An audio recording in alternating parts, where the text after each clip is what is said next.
Hello, Profit Hackers. I'm Jeremy Lott, the Chief Visionary for Foundation Accounting and Consulting. I owned a construction company for about 15 years before making a change to accounting because my accountant sucked. My goals are to simplify accounting for construction company owners, fuel your profits, level up your cash flow, and help you grow in a financially responsible way. So let's go.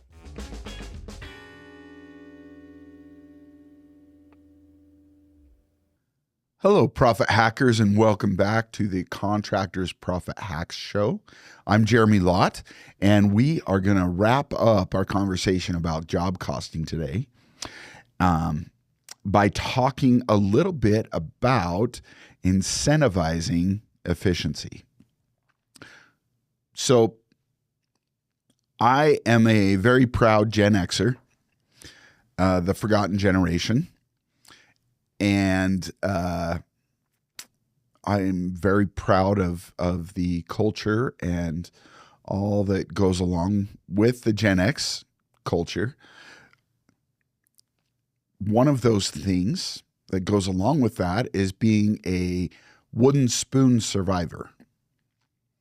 What I mean by that is that my mom, on occasion, not frequently, on rare occasion, would carry a wood spoon around in her back pocket, right? Let me give you a little bit more detail. We had an unfinished basement, and in that unfinished basement, there was a room where we kept all of our toys. And there was, a piece of carpet thrown out there for us to play on and all of that. And so we would go down in there and we would play. And of course, we would have to clean up after we were through playing. Well, my mom also had a beauty salon. She was a cosmetologist. She had a beauty salon in our basement. And occasionally people would come and they would bring their kids. And those kids would go play with our toys there in the basement. Well, I learned how to share and all that, so, I didn't have a problem with that. But they would never clean up, and it would make us so angry. And there would be this huge mess. They'd just get out everything and then not put any of it away.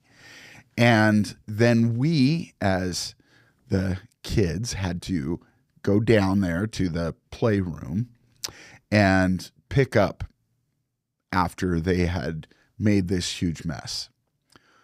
Well, we all kind of assumed different roles in that process. Mine was to make sure that everybody was actually working and doing things. And so, I would wander around and crack the whip anytime somebody stopped working.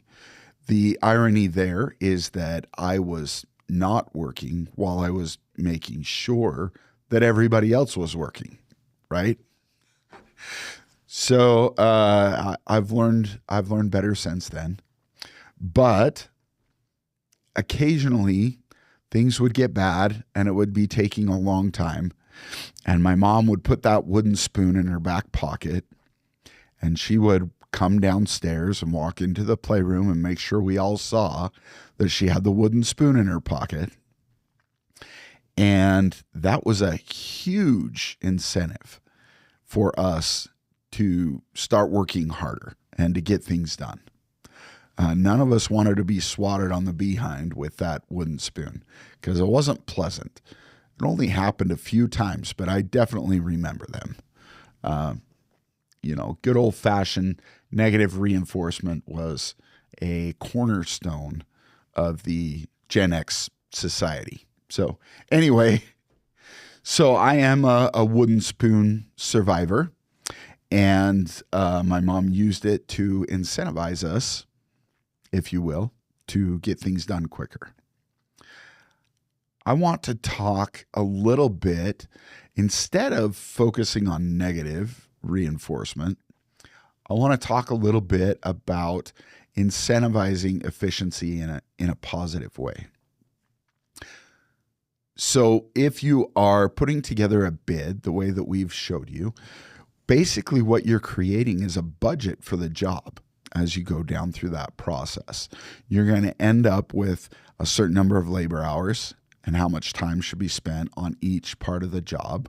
You're going to end up with a list of materials and how much should be spent for each part of the job, and subs and so on and so forth, right?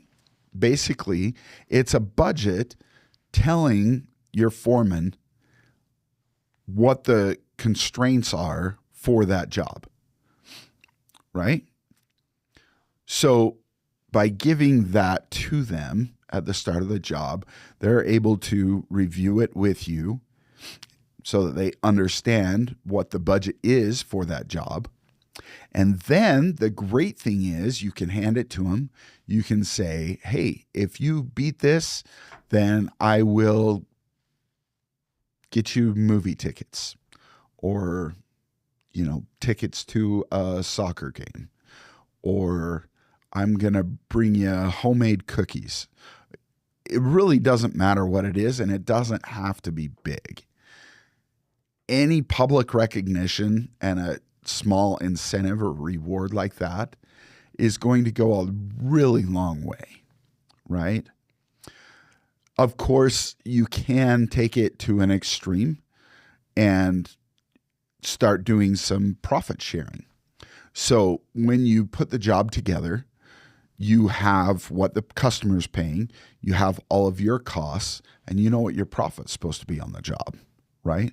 If they meet the budget, you can offer a percentage of the profit to the customer, or to the foreman. Sorry, not the customer, to the foreman, right? And his crew. What this does is it helps the foreman to recognize that if he runs a crew more efficiently and gets more done, there will be rewards in it for him, right? So I highly recommend job costing, not just for tracking and improving efficiencies, but it gives you opportunities to reward employees for doing good things. And we are, in all honesty, not that far off from dogs. When we do something that is positive and we're rewarded for it, we tend to continue doing that same behavior. And so I'm not going to tell you to train your foremen and employees, but incentivize them to be more efficient, right? So this is Jeremy Lott, and this is the Contractors Profit Hacks Show.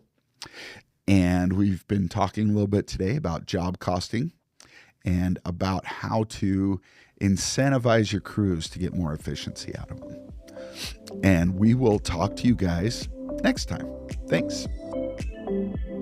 Thanks for listening. If you found this episode helpful, please like and subscribe for weekly episodes to help you fuel your profit, level up your cash flow, and finance your growth. Until next time, go enjoy some green M&Ms and protect that cash.